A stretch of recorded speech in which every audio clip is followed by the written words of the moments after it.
जो जितना झुकता है वो उतना महान होता है। झुकने वाला ऐसा नहीं कि जिसके प्रति झुक रहा है वो महान है, ऐसा नहीं। जो झुक रहा है वो महान है।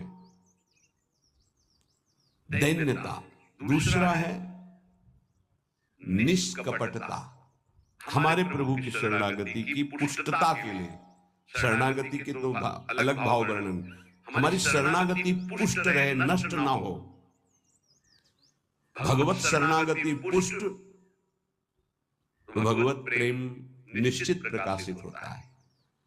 उपासक को देखना चाहिए कि दैन्यता है कि अभिमान है हृदय में। दैन्यता का स्वरूप है किसी भी तरह से हमें गाली दी जाए, अपमान किया जाए, निंदा किया जाए, तिरस्कार किया जाए तो मुझे ऐसा ही लगे कि मैं ऐसा ही हूं, इसी का पात्र हूं। उसे दैन्यता कहते हैं।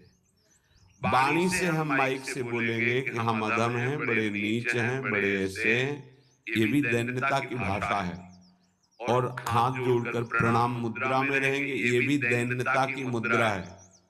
लेकिन यहाँ हृदय की दैन्यता को कह रहे हैं कि जब कोई दूसरा कहे तू नीच है, अधम है, पाखंडी है, दंभ करता है, भक्ति नहीं है, और अपने को सीधी बात ये लगे कि सही बात है, मैं ऐसा ही हूं, इसे दैन्यता कहते हैं।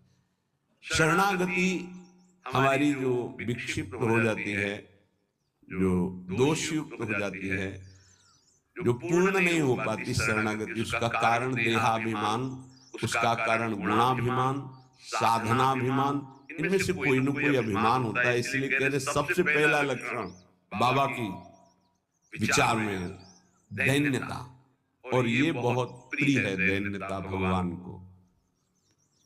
दूसरी है निष्कपटता। कपट नहीं होना चाहिए। हरि और गुरुदेव, हरि गुरु चरण सेवा अनुसरहु, अर्चन बंदन संतत करहु, दास संतन कर शुक्ला। हृदय में कम से कम एक जगह तो निष्कपटता आ ही जाए गुरुदेव भगवान से। पर ये बहुत छलिया मन है, ये सर्वज्ञ प्रभु से भी छल करना चाहता है।